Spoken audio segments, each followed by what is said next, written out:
Assalamualaikum warahmatullahi wabarakatuh. Perkenalkan, nama saya Nofrio Adil Afrazak. Saya dari kelas HTN 5F. Di sini saya akan membahas materi tentang jawaban replik dan duplik di peradilan agama. Di pembahasan pertama, saya akan menjelaskan tentang jawaban di peradilan agama. Definisinya yaitu jawaban atas gugatan penggugat yang diajukan tergugat terhadap pokok perkara. Jawaban gugatan dapat berupa pengakuan, bantahan, tangkisan, dan reverte. Selanjutnya dasar hukumnya yaitu yang pertama Herzen Islam Reglement pasal 121 ayat 2. Yang kedua surat edaran Mahkamah Agung nomor 1 tahun 1971 perihal surat kuasa khusus. Dan yang ketiga surat edaran Mahkamah Agung nomor 6 tahun 1994 tentang surat kuasa khusus. Selanjutnya prinsip hukumnya yaitu pada dasarnya jawaban bukanlah suatu kewajiban yang harus diberikan oleh tergugat di dalam persidangan, melainkan adalah hak tergugat untuk membantah dalil-dalil yang penggugat sampaikan di surat gugatannya. Isi dari jawaban tersebut tidak hanya berisi bantahan terhadap pokok perkara, namun tergugat juga boleh dan dibenarkan memberi jawaban yang berisi pengakuan terhadap sebagian atau seluruh dalil gugatan penggugat. Selain itu, jawaban yang disampaikan oleh tergugat dapat sekaligus memuat eksepsi dan bantahan terhadap pokok perkara. Jika jawaban sudah memuat eksepsi dan bantahan terhadap pokok perkara, tergugat harus menjawab secara sistematis agar lebih mudah dibaca dan dipahami oleh majelis hakim yang memeriksa perkara tersebut. Selanjutnya, praktik atau contoh di lapangan.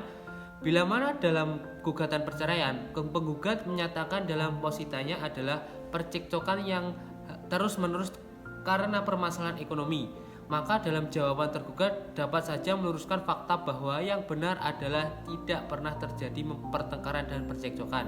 Dapat juga meluruskan hal-hal lain seperti bahwa tergugat masih berada di rumah penggugat dan tergugat. Justru penggugatlah yang pergi meninggalkan rumah kediaman mereka. Jawaban dapat berupa demikian, namun tetap saja apakah gugatan cerai penggugat dapat diterima atau ditolak hakim pengadilan.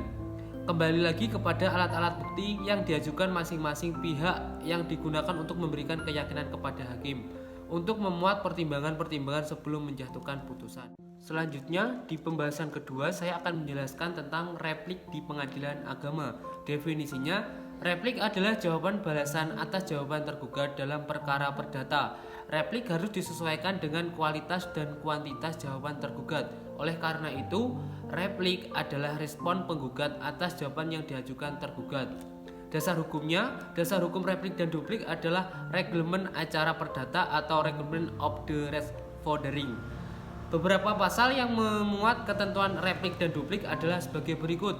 Pasal 70 RV menerangkan bahwa bila penggugat berpendapat ada alasan untuk memanggil seseorang untuk menanggungnya, maka ia harus mengajukan permohonan untuk itu dengan kesimpulan yang disertai alasan pada hari ia harus mengajukan jawaban balik.